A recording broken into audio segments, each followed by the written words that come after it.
get rid of umps altogether. We have computers that do that, you know? Get rid of all old people in sports, I think.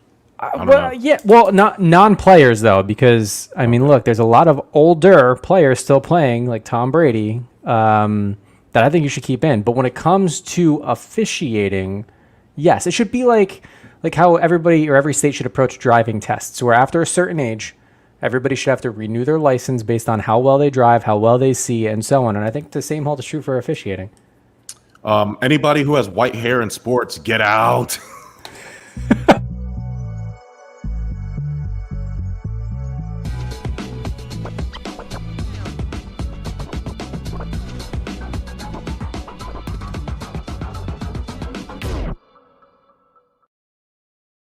Sports.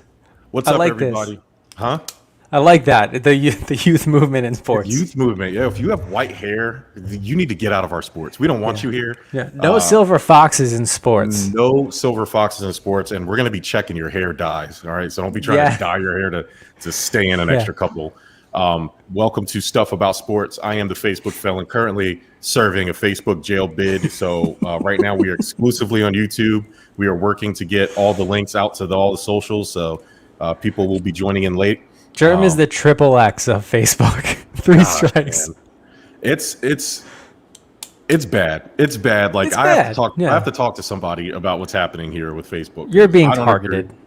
I am being targeted. And the haters are coming out and reporting things that aren't even that bad. Yeah, it's bad. Yeah. And listen, I have my role in this. My past is catching up to me now, and I'm being punished for it now in the future. And it's a bit unfair, but it's not like I'm just like some innocent body here. But still, I'm being targeted, and it's not fair. And so I got to deal with stuff like this. So Bert, man, we got a lot to talk about here. There's a lot of stuff that happened that's not really. I mean, the playoffs in the NHL and NBA are kind of minor. Is there anywhere you would like to dig in particularly? I'll do a quick run through of the NHL playoffs because, it's minor in a sense where nothing major has really happened. I mean, look, teams are advancing. You have Colorado and the Jets absolutely embarrassing their opponents with, the Avalanche swept the Blues. The Jets just swept Edmonton last night. Boston has also advanced against Washington. So teams are moving on. We have some really great series to watch, though.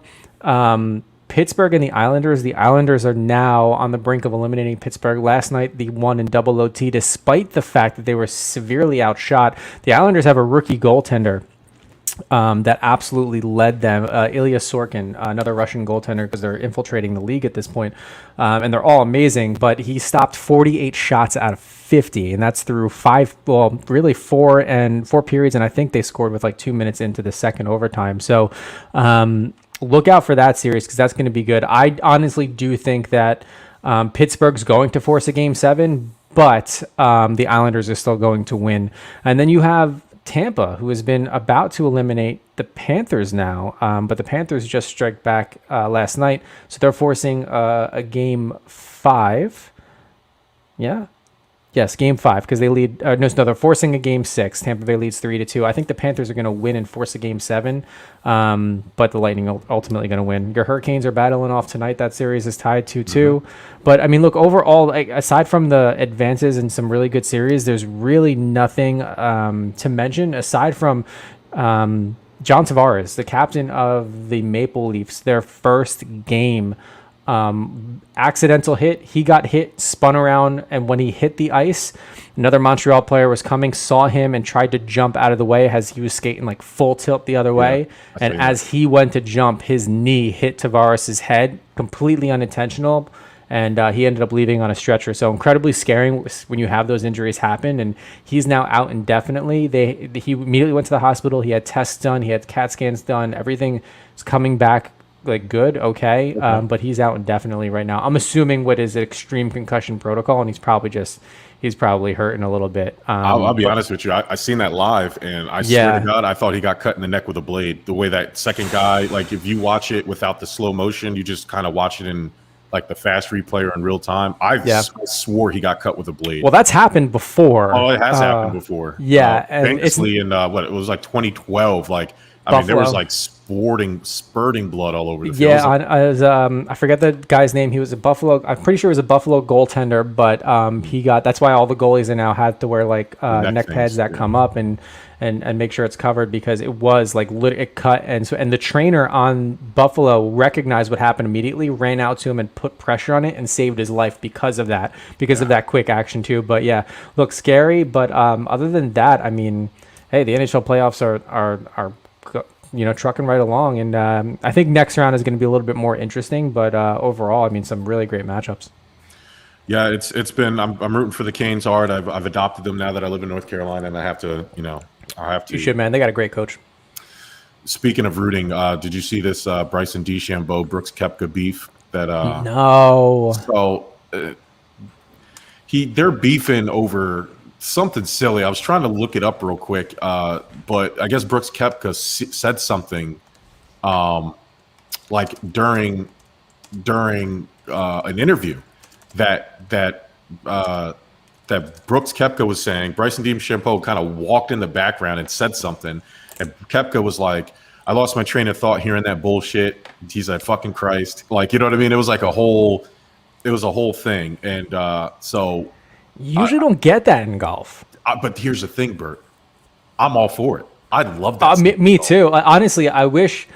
Like, I love golf. I love the sport. I think it takes tremendous skill and concentration. I'm horrible at it, but I just love getting out there, probably because it's an excuse for me to just day drink responsibly. But I honestly wish, similar to some people's opinions about, like, you wish baseball players would talk shit more when they're on like the bases next to each other. I wish when you're paired up with, like, on these PGA tours, like, I want taunting. I want people to be in each other's ears, like, "Hey, good luck with this putt. We know you're going to miss it." Like, or "That's breaking left. We even know it's going to break right." Or, like, just messing with the other opponent. I think it would be awesome.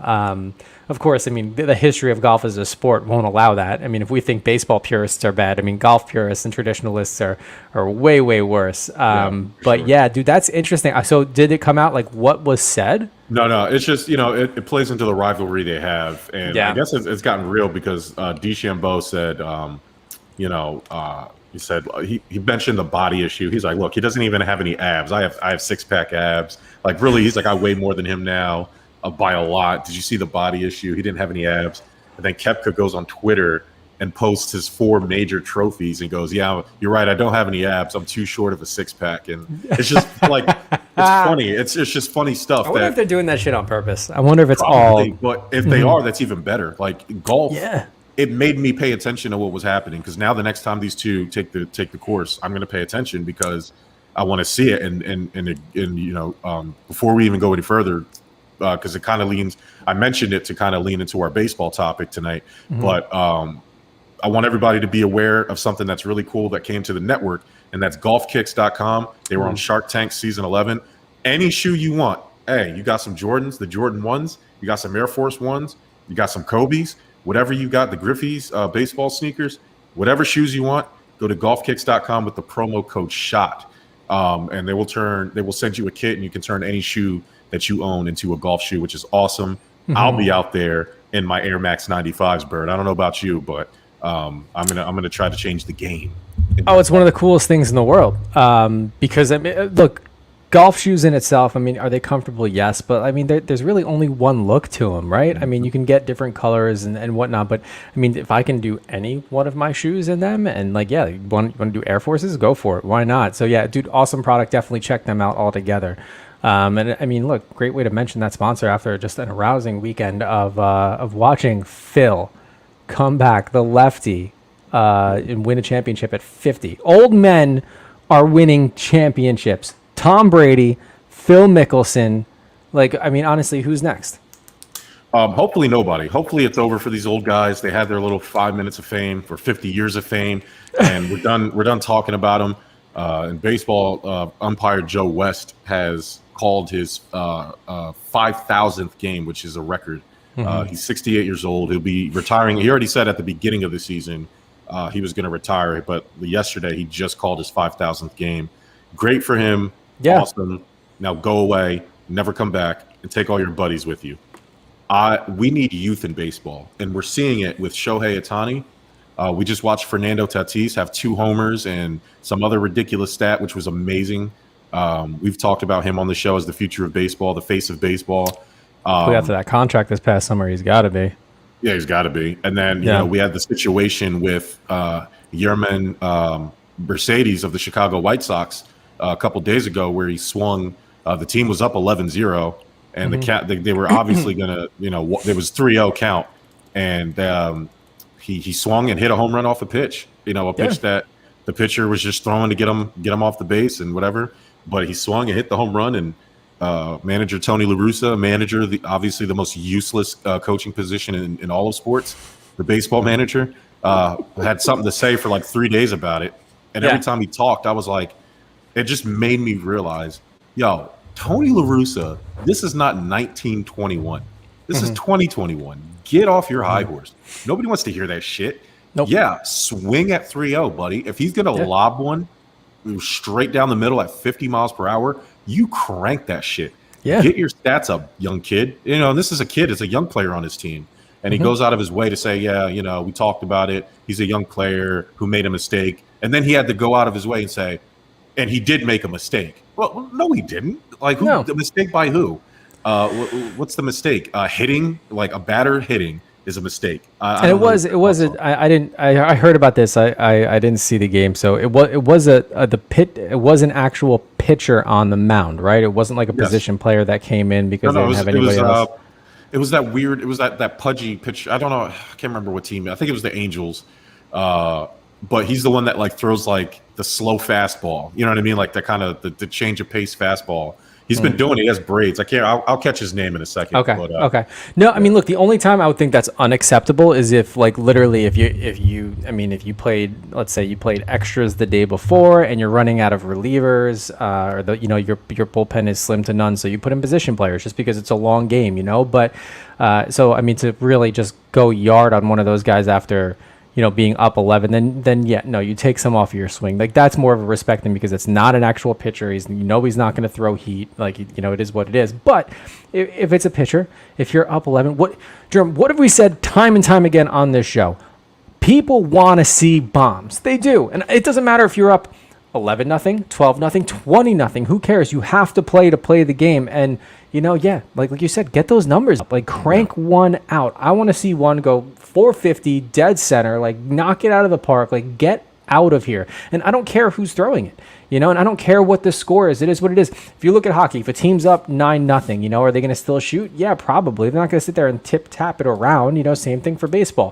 Football is a little bit different because you can kind of control the pace a little bit better and just running the clock out, right? But no, that rule I think is so ridiculous. If you're going to throw, meatballs out there, then they're going to get crushed, plain and simple. What's up, Harry? Thank you for chiming in. Yes, Williams, I'm going to butcher your name, buddy. Astudillo?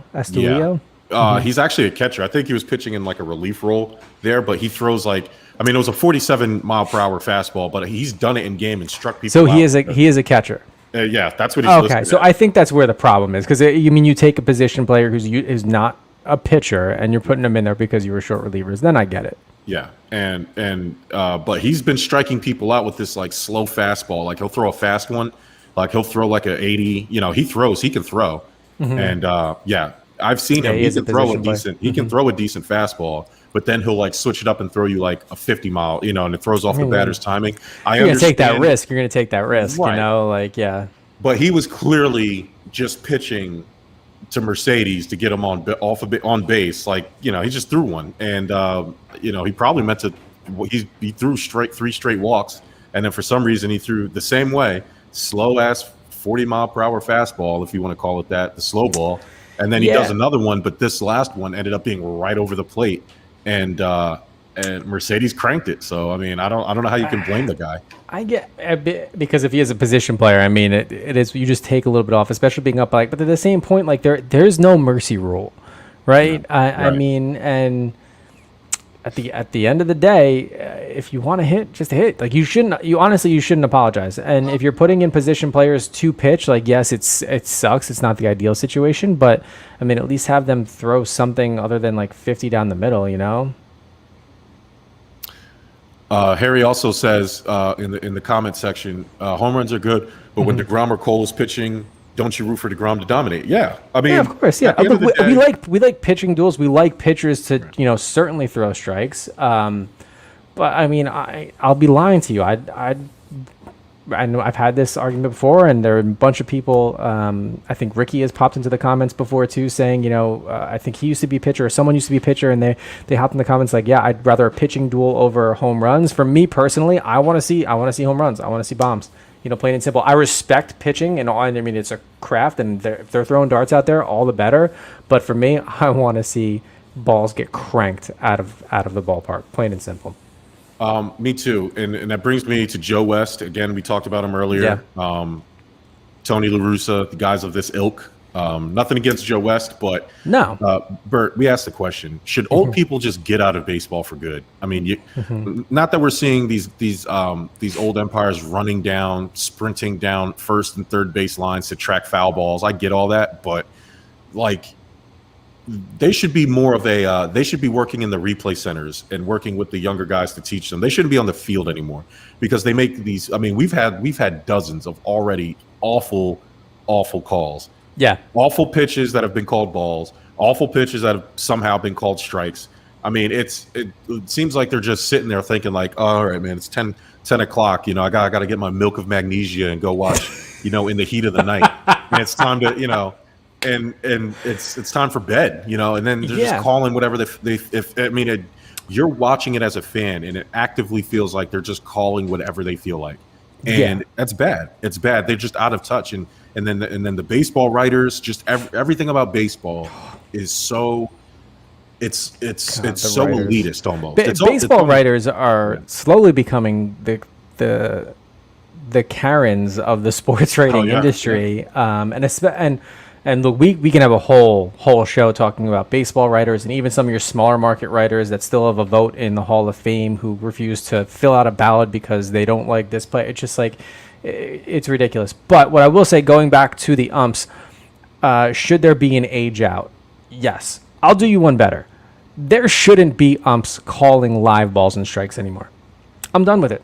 We know what a strike zone is.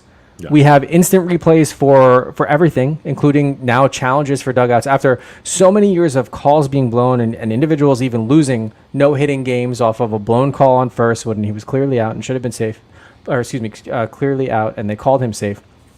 But we're at a point now, and they've run tests in minor league systems of having a computer call balls and strikes. So not necessarily a computer, but someone up in a booth radioing down what's a ball, what's a strike, and you have an ump on the field just for game management, but that way it takes it out of it. You have the technology for strike zones on every player to call what's a ball, what's a strike. And I get it.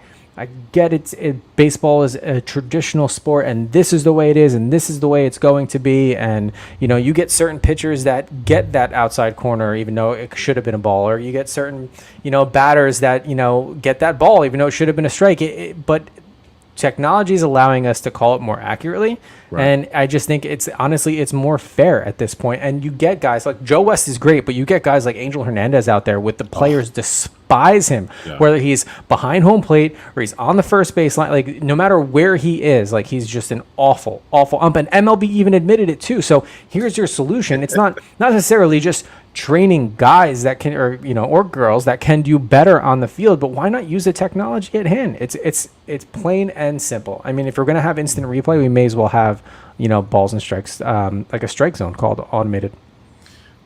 Baseball is one of those sports that doesn't need the human element as much as the other sports anymore. Like, you can't, with baseball, it's so, like with football and basketball, there's so much happening in between the lines, in between the players. In baseball, you don't really need that. So I know Patrick Mahomes today said that he doesn't understand why there's not a microchip in the football only for goal line plays, because he said, I guess it would be hard to do it you would have to put a sensor on every hash mark if you want to track first downs. Yeah. That is just whatever it's going to be. But it's more important to track if the ball actually crossed the goal line or not.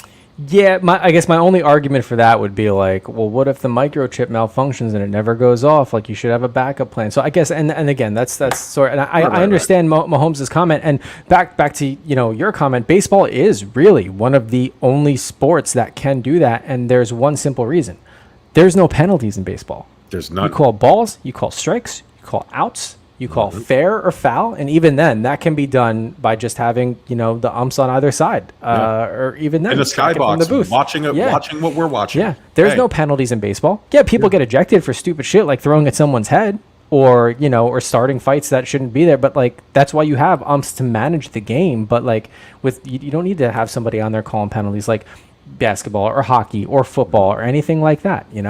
The behind the catcher ump should only be there to relay to the pitcher and the catcher what the call is.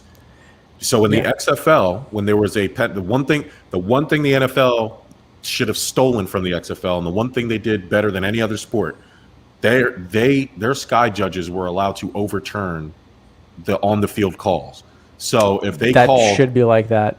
Yeah. So if something was called, face mask, the sky judge who got the instant replay instantly before even the TV people did could go, and they had them, and I remember they showed how they did it. They had basically like Xbox controllers, and they could control the video feed, and they would say, whoa, that wasn't a face mask. He actually got him under the neck. It wasn't a face mask. That's a 15-yard penalty and an automatic first down. That exactly. That's the thing. It's an automatic first that really, really messes shit up. And but no, I agree with you on that for football. And I'm thinking it'd be tough to do for hockey or even basketball because there's a level of embellishment when it comes down to it. And LeBron knows all about this, and I'm sure we'll get to it. Yeah. But football could certainly work, but you didn't fully grab the mask, you grabbed something else. Obviously, the line judge or whoever didn't see it, so yeah, let's change it in the booth. I mean, hockey and basketball, I think we're just gonna have to stay as is. But if NFL can adopt more of that, from the XFL, it's just gonna make the sport better. Just like our argument with baseball too. All sports, yeah. If you're going to keep it as is, I mean, at least use the technology with the sky judges. It's hilarious that the NFL always goes to the New York instant replay, Dean Blandino, and yet their input means absolutely nothing. It's just something for the fans on TV. Why are you not? You're showing me 30 screens of all the games. Why is somebody not talking to the individual referee team saying, whoa, this is wrong, buddy. You got this one wrong. Yeah, there have been too many blown calls, and the Saints know all about this, that make all the difference. And honestly, I think that should be a turning point. There's no reason why owners shouldn't be for it, other than the fact that if they want to fix the league, plain and simple. Yeah, at least utilize the technology, guys. Yeah, and let the refs embrace it. You're not undermining the refs. If the guy missed a call, he missed a call. They're humans. We get it. Right, it happens. But if you're going to get a guy that is constantly missing calls and you have to constantly that's different. That the guy probably shouldn't be refereeing in the first place. So I would get there. So out LeBron, with the old, in with the new technology for good. Yeah, Shohei Ohtani, Fernando Tatis, come on. We need the refs and the umpires to catch up. Bert, you mentioned LeBron James a few seconds ago. I did. I was hoping you would take that bait. Oh, I took it. I was right on the hook. I was ready. I was done with baseball. Where do you want to start here? Do you want to start with the immense flopping when a gentle breeze blows in his general direction, or should we go back to the league being a sub and a half? I'm talking beta moves for the NBA to not stand by one of its policies that suspended 2 or 3 other players this year with the same circumstances alone. But the golden boy, the golden guy, the golden goose, the guy who's more powerful than Adam Silver, the King Queso. Oh my God! And what makes it worse, Bert? Today, Kristaps Porzingis, the unicorn from the Dallas Mavericks, gets fined $50,000 because he celebrated their Game 1 win by going to a strip club or some type of nightclub. And he was with his friends, and they didn't have masks on, and the NBA gave him a $50,000 fine for it. But they didn't do anything to LeBron. They didn't do it, and so here's their half-assed explanation, and this is how you know it's bullshit. Because they were ready, because they knew what people were going to say. Oh, yeah. And they said, well, LeBron James was attending a private location where they said that people were vaccinated. Not that they had proof that people were vaccinated to enter. They said they told us that everybody was vaccinated. So then they asked LeBron, whoa, wait a minute, LeBron, when did you get vaccinated? He refused to say if he was vaccinated or not. So what does that tell you, Bert?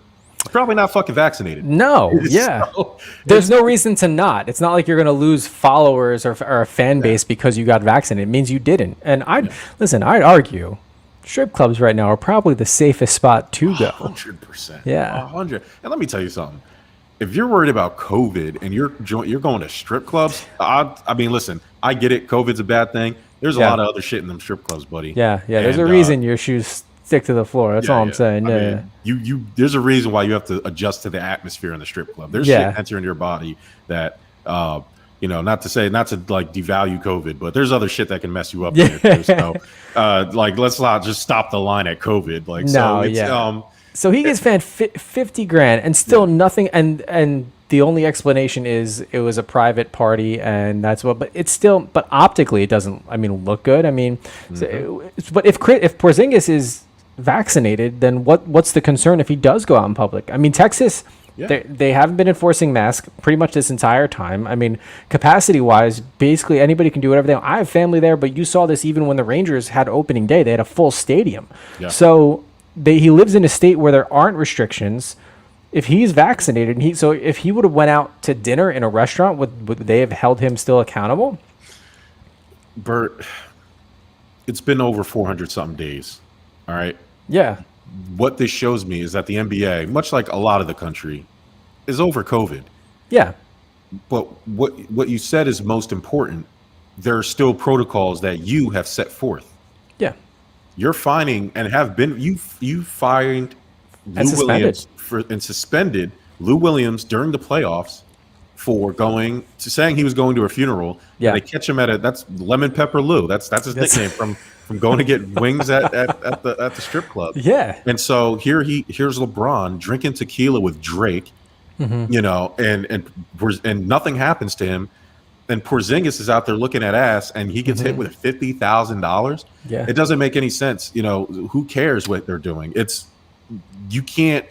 And it's easy to say it's LeBron James. And Mike Bass, he's the NBA spokesman who does public relations for them. He said to clarify any remaining misconception.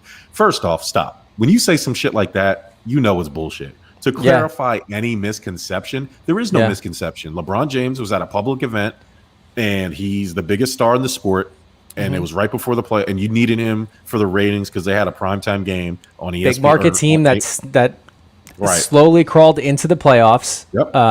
And against a high seed, and and they ended up losing the game anyway. So they were like, we got to help the Lakers. We have to help LeBron because LeBron is our golden goose. And they said LeBron attended an outdoor event, and he put outdoor in big capital letters, last week where participants were required to be vaccinated or return negative test results. The statement read, under these circumstances and in consultation with medical expert, it was determined that his attendance did not create risks related to the spread of COVID-19. Therefore, no quarantine was necessary. And was this in California? I didn't catch where it was at. Because that makes yes and no. I mean, you take a state like California, which was incredibly slow to open really anything up, and I get it's a private event, but you have to take into consideration the two situations. If you're going to fine one guy $50,000 from a state with no restrictions, then yes, you have to be careful. But then someone does arguably, yes, it's a private event, but you're still going out and it is still outdoors, and you're chumming it up. You're out there, you're close quarters. If he's not vaccinated, there's still a risk that one of those negative tests could be wrong, or someone lied and said that they weren't vaccinated. And it is what it is. Look, it's a bad look for the league altogether. How are you going to bend on one player just because? I mean, and the reason, because he's the league favorite, and still go out there and fine and suspend other individuals. I think honestly, you should just get rid of the restrictions at this point. Like, when was the last time a positive case came through? Anyways, throughout the rest this season, and I get the concern with the playoffs going on, but still, I mean, at this point, honestly, just let it go to the wind, plain and simple. And also, there is a players' association in basketball, right? There is, yes. And none of them are speaking up on Porzingis's behalf, Well, this is fresh. I'm sure we'll hear about it. The NBA has said that there have been players, obviously not as noteworthy, that have had similar situations that weren't suspended. But then they said that some of them have been. It just all depends on the circumstances. And all that told me was, Well, the circumstances are whatever you feel like it, which also speaks to you saying there shouldn't be any restrictions anymore. Yeah. Like, I'm sitting here, I'm looking at this Dodgers Astros game, waiting for the fireworks to pop off in that one. And I mean, that's a packed house, Bert. There's not an empty seat in that thing. Yeah. And so it's like, all right, at some point it has to be over. I think somebody, an organization like the NBA, and it looks like it's going to be baseball, is just going to say enough. Come at this point, it's been over a year. Yeah. You're either going to come or you're not going to come. You're going to feel comfortable or you're not going to feel comfortable. We hope you're all vaccinated, or we hope you all take care of yourselves. But if you want to, come on in. You know what I mean? We got to make money.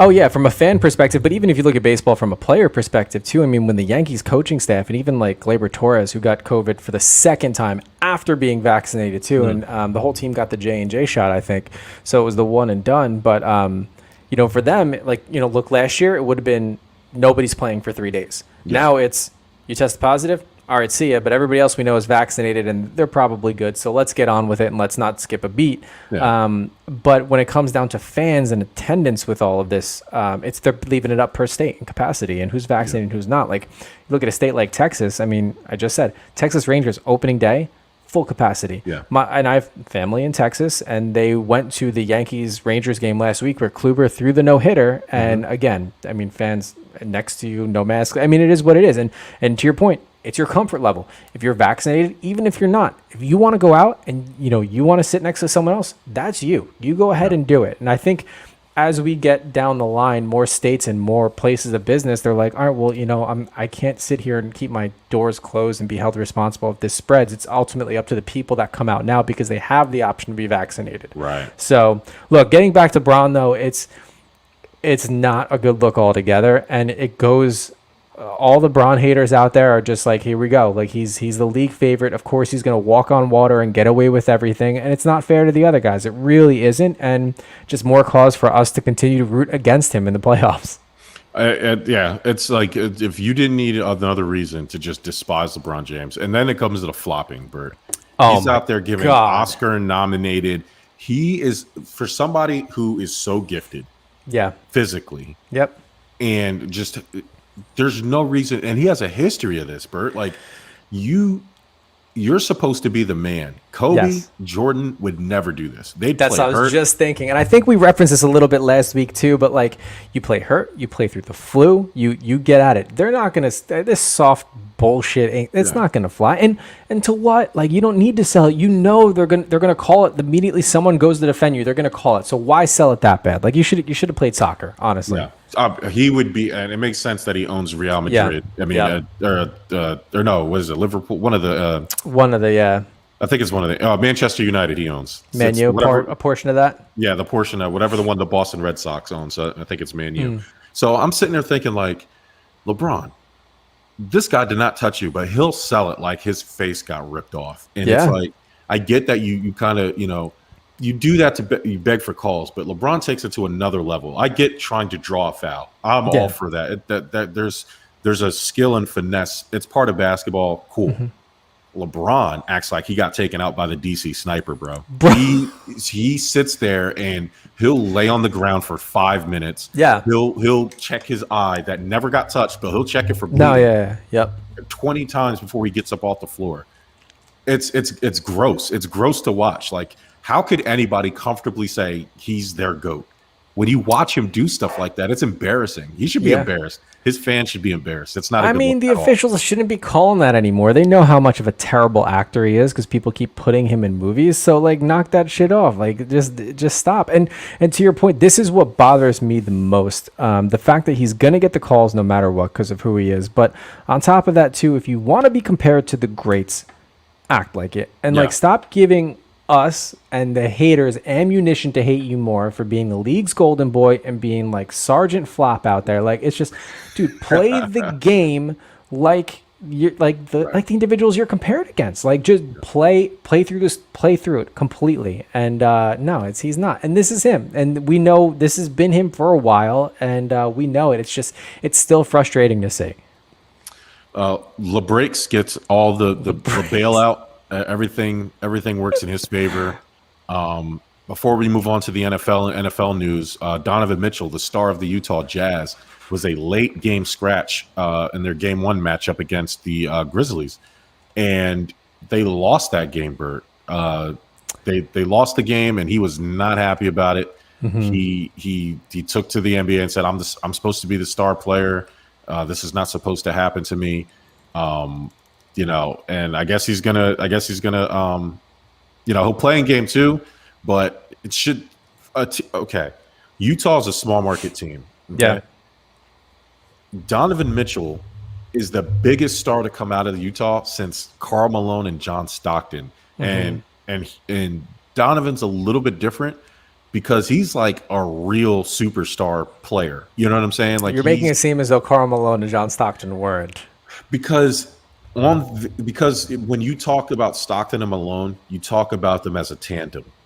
You don't talk about their individual greatness because they were legendary as a team.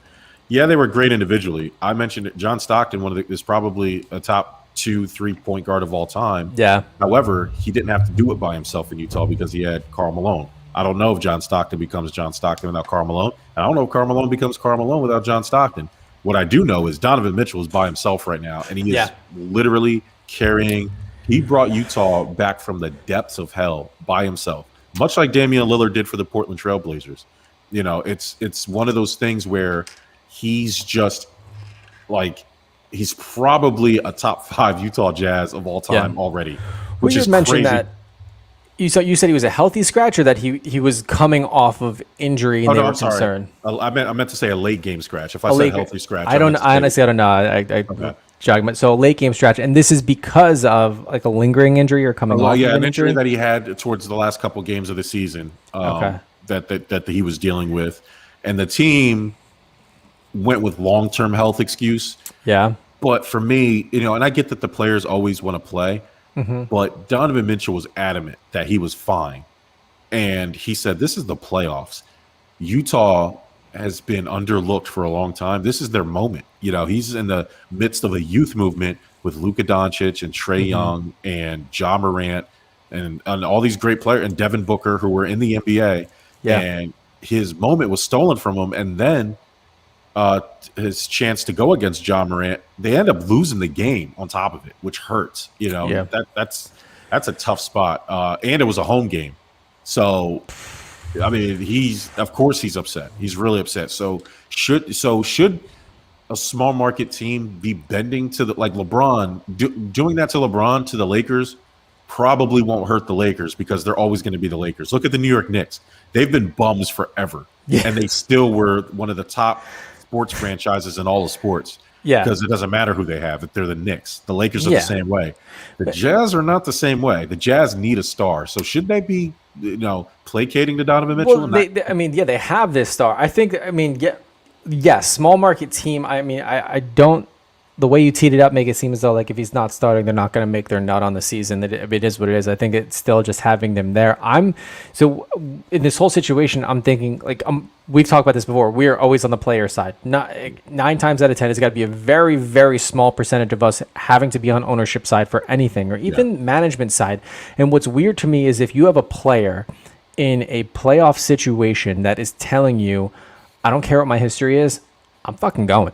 Yeah, like I am going. When they have that fire in them, they're like, I don't care, I'm going. And even if they're like, well, we're concerned with your long-term health. If your GOAT, your player, is there to show up, work hard, and play, you put him in. You put him in. There should be no argument about it. Like if there's really no other, like you shouldn't protect him. It is playoffs. Put everything out there, and even if it does aggravate something down the line, he's the one that has to play through it. And I get being cautious, but you know what? In this situation, you don't have the room to be that cautious. So go with it.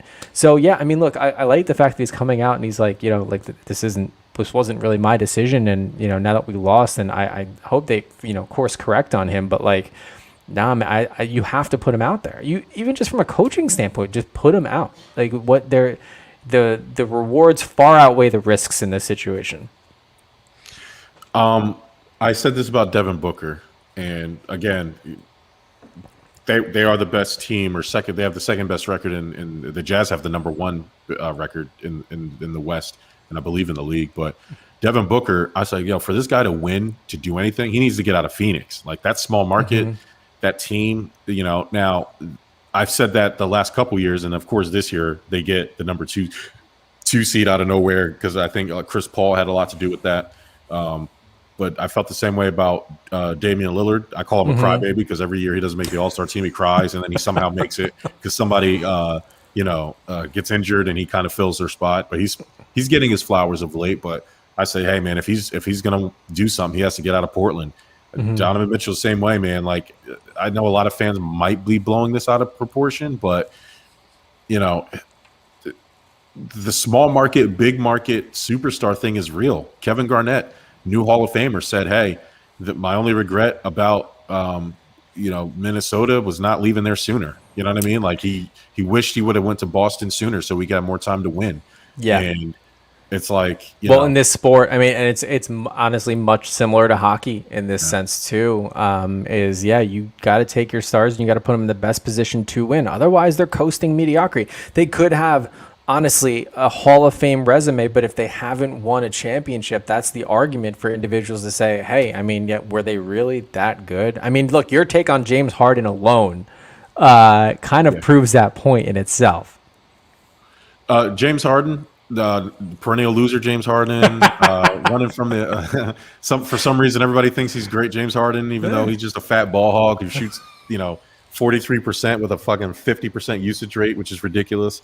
Somehow is considered the best player in the league, and he hasn't won anything. That's why I'm not worried about the Brooklyn Nets and my Philadelphia 76ers. James Harden's on that team, so they're not going to make it out the second round because that's how it works. Just like the Clippers are going to lose because Paul George is on that team. Preseason P. Calls himself playoff P. He hasn't won a playoff game in like 30 years.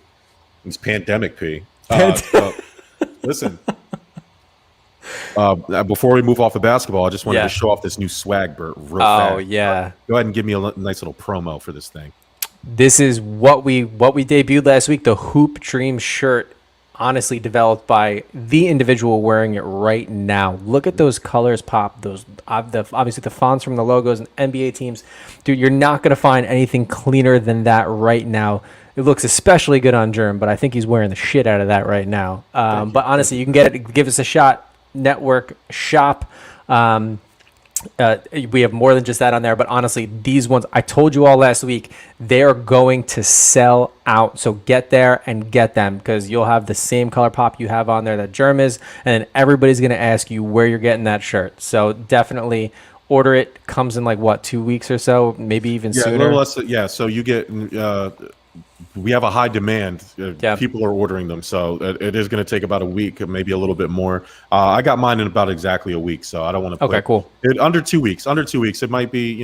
Who knows? It just depends on how many's going out at a time. But make sure you use the promo code SHOTBOYZ. Oh yeah. SHOTBOYZ. You'll get free shipping. You'll get a little bit of a discount. And then you'll be supporting the network, which that's why I keep creating these shirts. People keep asking me for shirts.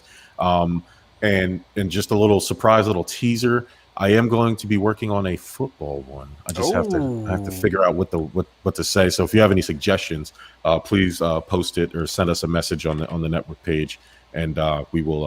I'll work on that. So moving on to football. Yeah, football shirt. Football guy. Maybe you should make a shirt for Aaron Rodgers that just says RELAX. Relax. How about Packers? Just stop being publicly traded. Maybe you want to be privately traded because you guys suck. Packers is appropriate because Aaron Rodgers is about to get to packing. He's packing his bags right now. He's in Hawaii with a Divergent girl, Cheyenne Woodley, and Miles Turner and or Miles Leonard. What's the actor? Miles Teller. From the Violin movie, and he was the Mr. Fantastic. That's his friend, the funny guy. He's funny, but then he does these serious movies all of a sudden. I think his name's Miles Teller. Miles Teller. He did Whiplash, that thing. Yes. The drum. Yeah.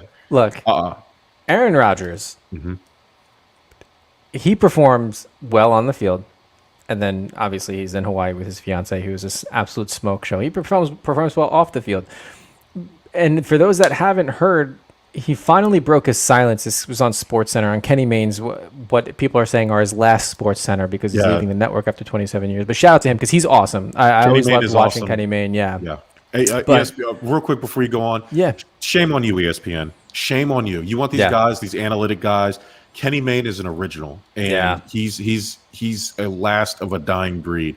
He's not a sports guy. He's a news anchor who fell into ESPN and became awesome at it. No, he's not a statistics guy. He's not an analyst. However, he has what you're lacking in today's ESPN. He's just charisma. You just have guys who regurgitate stats and give bad opinions. And then you have a bunch of ex-players who are mad stupid. And then you get coaches who were fired from their jobs because they sucked at their jobs. And yet I'm supposed to take their opinions as experts seriously. Well, no, if you knew what you were talking about, who's one of the coaches that be on there? Whoever. I don't know on ESPN. I don't know who's on there. I barely watch ESPN anymore because there's a bunch of idiots out there. Like if you were so damn good at what you did, you'd probably still be coaching or you'd probably still be playing, but you're not. You suck. So you're not an expert.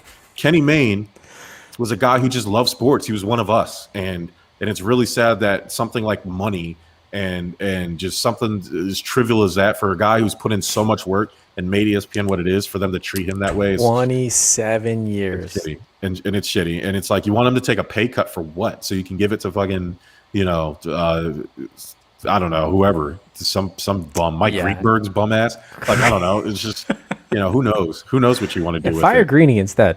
Yeah, please fire Greeny. All right, sorry for that tangent. Go ahead. No, so what came out is Aaron Rodgers broke his silence and basically said, look, it wasn't about the draft pick.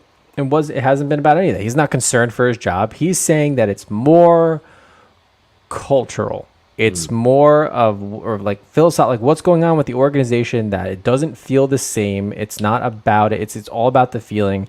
And although I respect him for breaking his silence, I will say that is 100% a load of bullshit. Plain and simple. If you're not and I'm not saying he was concerned for his job. I want to know the dirt. Yeah, star successful quarterback, face of a franchise for the better part of a decade, announces that he's leaving or he wants out. It's leaked that he wants out. Finally breaks the silence and said, oh yeah, it's cultural. It's like, well, tell us then. What specifically? What changed in the front office and ownership that you feel it's different and you want out?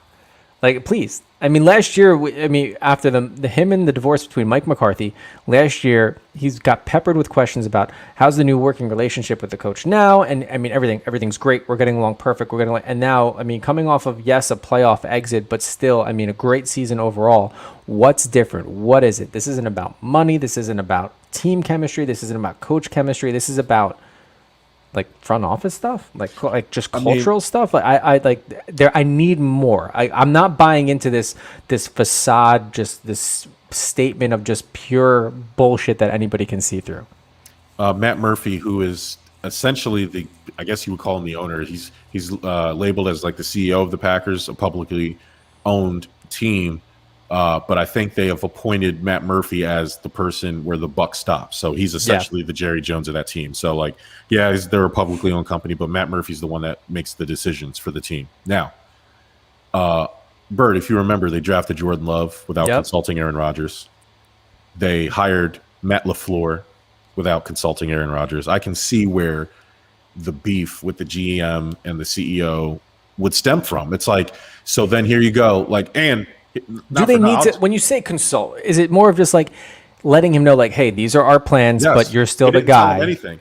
Like, okay, so no, you're not going to ask Aaron Rodgers, like, hey, we're thinking about taking a quarterback. Yeah. What do you think? Yeah. No, you don't. Out of respect, you call him. Like, the Bears called Andy Dalton, who hasn't even thrown a pass for them yet, and said, hey, we're going to draft Justin Fields. And Andy Dalton said, okay. And that's it. It's like, that's all you have to do. Like, he doesn't have to like it. Yeah. Yes, but it's a respect thing. And if I feel disrespected, then especially after I'm the guy, I'm the best quarterback in the league, and I'm Aaron Rodgers speaking here, then so be it. So their plan, based on people were saying Aaron Rodgers and the team has been hurt, he's having a down year.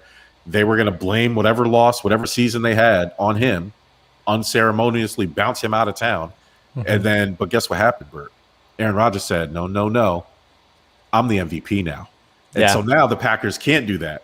And it kind of puts that, and now he holds the cards. And so their little long-term plan, instead of just ousting him as soon as Jordan Love was drafted, because they knew he wasn't ready, they said, well, we'll get a year or two out of Aaron. We'll do what we did to Brett Favre, and we'll just dump him, and he won't be worth much because there's nothing going on. And all of a sudden, Aaron Rodgers is playing out of his mind, and he looks like the man again. And now he gets to do what he's doing now. And I absolutely believe that Aaron Rodgers thinks he's a better coach than Matt LaFleur is. I think he hates him. I don't think they get along at all. I won't say hate. I will say I think there's a level of respect there, but I mean, I think anybody going into that role with Rodgers being so successful there was going to face obviously some friction, because it's almost like a Brady sense. And if you look at like Brady and Bruce Arians like he knows what he's doing. He's a guy that takes a little direction. Mm-hmm. And I think the same would hold true. And I think it does seem like, Matt LaFleur comes in and Aaron Rodgers is like, it's okay, buddy. I got this. But I don't think there's a hate. I think there's a level of respect, but I don't think it's full respect. Aaron Rodgers, Mike says that he looked high when he was talking about it. Yeah, he probably was. He was in Hawaii, man. He was chilling. And if you harken back to Tom Brady, after being a good Boy Scout for all those years, he missed OTAs just like Rodgers did this time. The first time he missed OTAs, he was out riding camels in Morocco or Qatar or wherever the hell he was. Yeah, and then now he's playing for the Tampa Bay Bucks, winning Super Bowls. So I don't read too much about missing OTAs when you're a veteran, but I mean it's like no. But what do you find, like $100,000 or something, drop in the bucket for him? Like, okay, yeah, I mean, yeah, like all right, man. I spend that on weed. Probably spent twice as much, on what? Probably spends that on Cheyenne. Why? Yeah, like the only thing is like, damn, I can't buy Cheyenne like a new $100,000 purse. Like, it's whatever. Yeah. Oh no. Well, she's a great actress. She's got her own money, so she got her. Yeah. But you want to treat your lady right. There's not save your money, baby. Like if I wouldn't care if save your money, girl. We're gonna go ahead. We're gonna wonder where he could go. Honestly, any team would take him. So the Broncos are the lead, right? Apparently, he was just seen right before all this happened playing golf with John Elway. I don't know if that's tampering. John Elway. Yeah. Well, you knew it was going to happen. Like John Elway was definitely going to play golf. But hey, who knows? Maybe they just happen to be at the same golf course that they're both members of at the same time. And I mean, could have been. Or it's tampering and whatever. And John Elway's going to say, I don't care. I'll pay the fine because there's no real penalty for tampering, and I get Aaron Rodgers. So I'll never not like Aaron Rodgers, no matter where he goes. I love him. And me being a Giants fan, like I would hate to see him in an Eagles uniform, in a football team uniform, in a Cowboys uniform. But it'd be hard for me to hate him. He's that type of player. So the Broncos, I would say the 49ers, and Niners is a good option. I mean, his girl probably lives in LA though. Couple choices out there. Yeah, but not really because, so then Jalen Ramsey, this brings me to Julio Jones. Oh, yeah. Jalen Ramsey, who's a bum. All right, everybody hypes this guy up. This guy's a bum, too. He gets exposed every year, whatever. And so he's sending love letters to Julio Jones on Twitter like, oh, we have the best LA team. We have this. We're building something here. We finally got a quarterback, blah, blah, blah, blah, blah. And I was like, well, I don't know if you guys are just the best LA team. Justin Herbert is pretty nice. Yeah. Harry says that Broncos are the only team that makes sense to trade for Rodgers. Denver struck out in the draft by not taking Harry's got an excellent point. That's a great point. And but it's I don't know what the trade, like I don't know what other teams have to trade, right? Like so I only go by what I think they can do. So like the Raiders, I mean, if you can flip picks in Derek Carr, I don't know how many picks they have though. You know what I mean? But like the Broncos, I mean, not the Broncos, the Packers would have to get a quarterback in exchange. So like what you're going to you have Jordan Love, you're going to take another young quarterbacks in the same boat as, in Drew Lock and a bunch of picks. Like, I don't know. Or do you want Derek Carr and a couple picks, maybe less picks, and get Derek Carr instead? Has a lot of draft picks coming up in the future? The Dolphins. Tua, give him Tua, man. I was gonna say, maybe that's why he's in Hawaii. Yeah, maybe he's trying to scout. Tell him his news in person. Yeah, like, hey, go to Tua's family. Like, hey, it's over now. Hey Trisha, thank you. Thank you for supporting us. Thank you for supporting the shirt. And I hope that your rehab and everything is going really well. Trisha is a big part of mostly behind the scenes. She does a lot of promotion for us and she's awesome. Shout out to the Mets fans. And her rehab is for an ankle injury. I just want to note that. Oh yeah, I'm sorry. Oh my God, yeah. Yeah, she's not no. And it's fine. If you're in rehab for anything, that's fine. Yeah. Trisha's, so she can get back to running again. Yeah, she would. Yeah, she's an athlete, and so yeah, she's rehabbing a fractured ankle. So yeah, not drugs.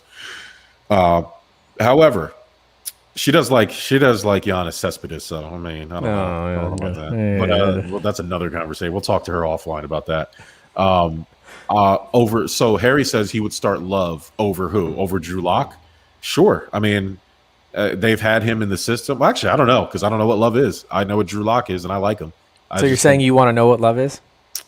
Listen, I know what Love is. Love is my wife who has no idea what's what, but she wears all my Met stuff and she wears all my network stuff. She don't know what's going on, but she like anytime she goes out, she'll ask me if I have any new network shirts, and I say here, and she goes and wears it all day, and I think that's awesome. So shout out to her. Yes. Yeah. So Jalen Julio, Ramsey, he goes on Julio. Julio went on Undisputed with Shannon. Well, no, he didn't go on. Shannon Sharp called him. Yeah. Called him out the blue, like he was at home chilling, and basically was like, "Hey," and I'm paraphrasing. I don't fact check the exact conversation, but yo, bro. Hey, what's up? What's going on? You good? Family's good. Everything's good. Hey, man, what's up with Matt Ryan? He sucks, right? Yeah, like you're wasting all your years, and you're out of there, right? And Julio goes, "Yeah, man, I'm out of here." And he goes, "All right, thanks for telling us live on the air on Undisputed. I'll call you later." Boop. Yeah, it went very, very similar to that. So they were talking about Julio, and there's this rumor that he was thinking about going to the Cowboys because he was photographed in a Cowboys T-shirt or something happened. So, Skip being Skip and that lizard that he is. It was like, oh, the Cowboys, yeah. So Shannon took out his phone. He's like, I'm going to call him right now. He's going to pick up for me. I'm going to call him right now. And he calls him and he picks up and he's like, hey, it's your uncle. Or he says something like that. Yeah. And he never tells Julio he's on, like that they're live at all. It didn't come until close to the end of what seemed to be like a 30-second conversation. And he just said, hey, I'm here with Skip. We just want to hear from you, that you're you want to go somewhere where you're going to win. So, you're obviously out in Atlanta, but we're thinking like, are you going to are you going to Dallas? Is this a thing? And he said, yeah, I'm out, and I definitely want to go where I want to win. So it's not going to be the Cowboys. So he dogged the Cowboys in that call too, but he wouldn't. He's like, I don't know where. I just want to be somewhere where I can win. And then like later, Shannon's like, all right, well, yeah, we're good. We're live. So everybody heard that too. And I'm sure at that point, Julio was just like, whoop. Like, all right. So Shannon kind of did him dirty a little bit too. But look, now there's this buzz that Julio's looking for a home. And he is. And he should get out of Atlanta. Definitely shouldn't go to the Cowboys. So where is he going to go? And is he going to accept this love offering to go to L.A.? So here's the interesting thing about Julio. And I think he's doing this on purpose. He goes out of his way to mention Cam Newton. Oh, I would love to play with Cam Newton. All the New England, Boston people, of course, nut their pants on sight. Yeah. But then today, Bert, and this was like 3 days ago. Now today, an Instagram post from one King Henry down in Tennessee. Mm-hmm. He's sitting there doing wood chop exercises on the cable. Cameraman's doing an excellent job catching all the quad action that's happening, all the core building that Derrick Henry is doing. Then he pans over to his left, Bert, and who's in the back working out right behind him with the same trainer? It's Julio Jones. All right. I don't know if they're in Tennessee. The video didn't say where it originated. I just know it was Derrick Henry's thing. Mm-hmm. And Julio Jones, and it wasn't like a thing where they just shared a gym. This was a private workout area where it was literally only Derrick Henry, Julio Jones, and a trainer who was standing in between them. No, and it's not completely uncommon for any professional athlete to train with someone else from a different team. But yes, it does make things a little bit more spicy now that all of this has happened. And A.J. Brown, the day before this happened, must have known Julio was in town because he went on his Instagram and posted a picture with him and Julio doing a jersey swap and said, bro, I would give up this number 11 if you came here. This would be a dream come true. You're my idol. I looked up to you. Mm-hmm. Come to Tennessee. It's a great place. I will give up this number 11. You'd be the only player I would change my number for. And so it's all starting to come together. And I started thinking, like, Tennessee actually would be a pretty good. They lost Corey Davis. Yeah. Oh, I think Corey Davis went to the Jets, and it'd be nice for them to have another weapon like that. He could win in Tennessee. Like he could. And I mean, you had Matt Ryan throwing to you. I mean, Ryan Tannehill is just Matt Ryan 2.0. So, I mean, at this point, why look, Tennessee could be a great option for him. Man, there was a stat going around talking about, Julio Jones is the only player in NFL history to have 3 250-yard games as a receiver. Nobody has 2, and then there's like a bunch of Hall of Famers who have 1. And I said, well, yeah, no shit, because the Falcons are losing all the time, and it's all garbage but you time. still have to catch the ball. I get you're in a more likely of a situation, but we've had this argument before. When I'm you're down still 4 touchdowns and I have 5 or 6 possessions and I'm throwing 40, 50-yard bombs, I can get 250 yards every game too. You still got to burn the coverage, though. You still, honestly, and especially him. You know, at some point he was going to be doubled.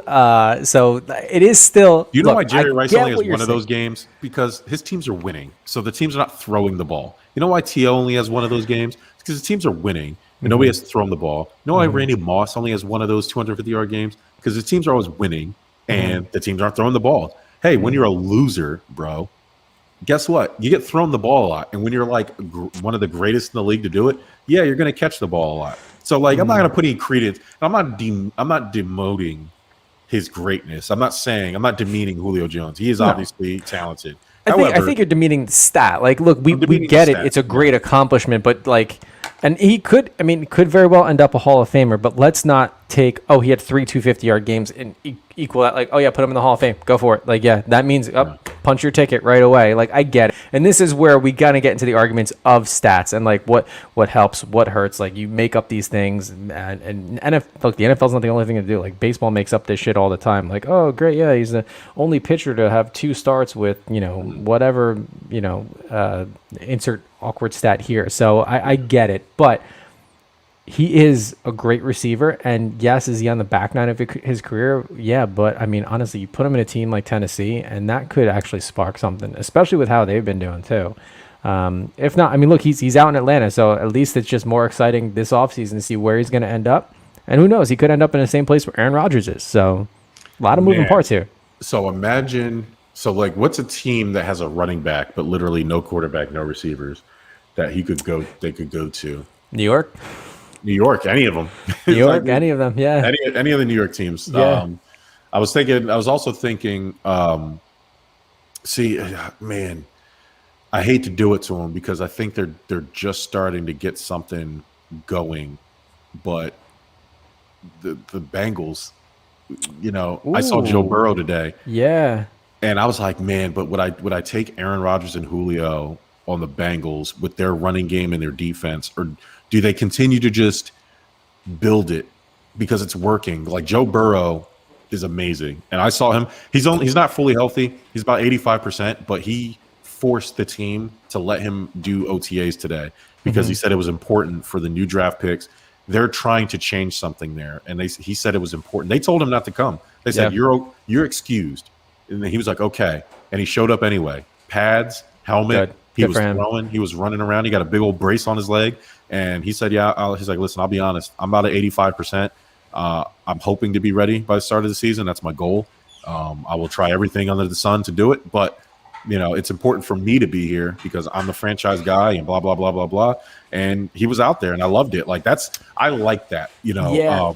It makes me kind of root for the Bengals, root for Joe Burrow, but that type of stuff that's leadership, and I like stuff like that. You love to see that. I mean, when we're talking Julio, the problem is like he wants to go where he needs to win within the next 2 seasons. Yeah, otherwise, it's game over. They're not. They're as much as we would like them to. They're not. Yeah. I mean, you could throw the Browns. They're set, right? Yeah. Unless they push OBJ to the side, which they should. But I mean that too. But look, man, we'll see. That's what I like when you have big names out there and they know they're looking to move. Like, that's what makes this exciting. Like, where are they going to end up? Are we going to see another super team like Tampa Bay? As much as it pains me to say that, but I mean that could be out there. Here's a thought. Julio Jones.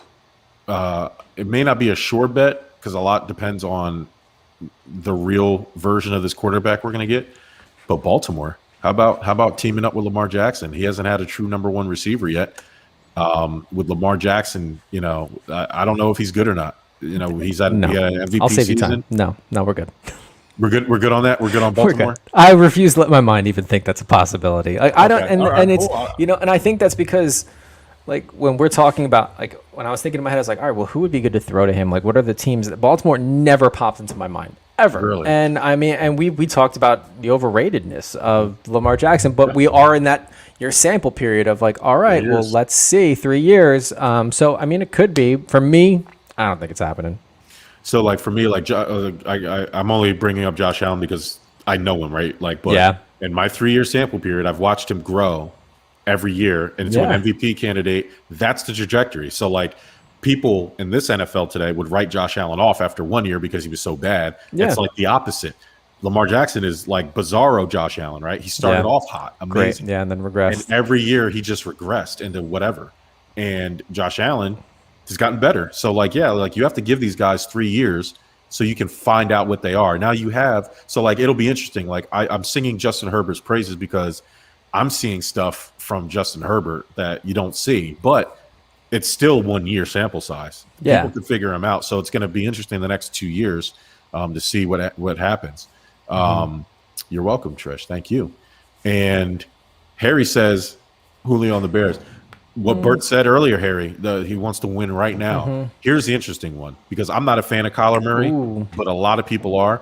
Larry Fitzgerald's retiring. DeAndre Hopkins did say that he would take a pay cut to and restructure his contract to get Julio in Arizona. Yeah.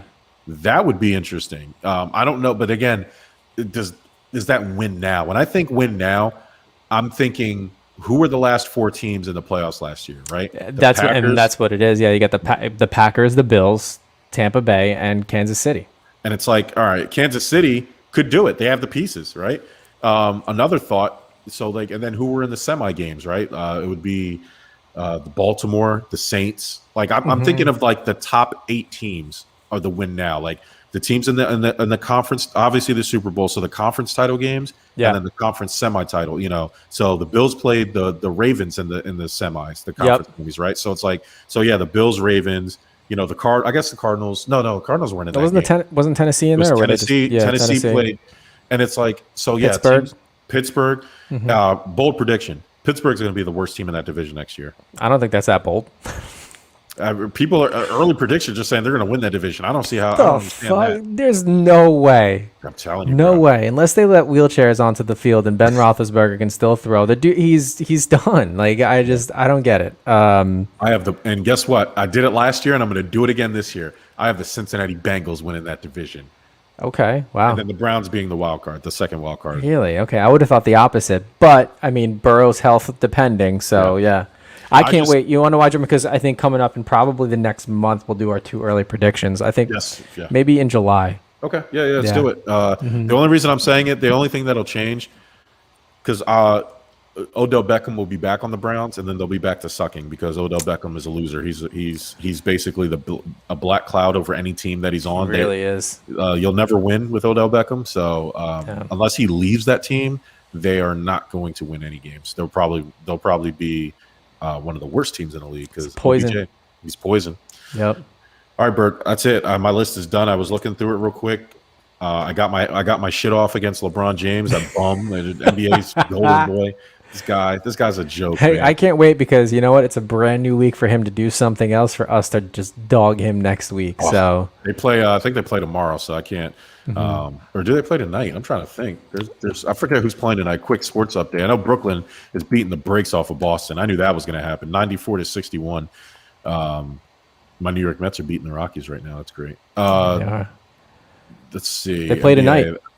Yeah, they do. They play tonight, 10 o'clock, and then Dallas, Luka, the future Luka Doncic. I put on the poll on our Instagram page at Stuff About Sports between Trae Young, Devin Booker, Ja Morant, and Luka. Who would you take? And obviously, the answer is Luka Doncic. But Bert, that's it for me, man. How about you? You good? My list is good. Your Hurricanes are tied up end of first, 1-1. Yeah, I seen that. I seen to that. And you have the Leafs beating the crap out of the Canadians right now. The Leafs are gonna. I mean, they dropped the first game after Tavares went out, but they're gonna go on a tear and just completely eliminate Montreal. They're just gonna run through the rest of the Stanley Cup. They're gonna run. Well, no, I don't know about the rest of the Stanley Cup. Definitely advance to the next round, and they're gonna face the Jets. And if that's the case, that's gonna be a good matchup. Okay, yeah. We'll see. All right, man. Well, everybody, thank you for supporting us. Please check us out on Instagram at Stuff About Sports. Catch us on Facebook. I can't do anything because I'm in jail for another 2 weeks, but hope everybody's holding it down. Please post, keep that group active, invite your friends. We're trying to do something special over there, so check us out. And until then, we will talk to you next Tuesday.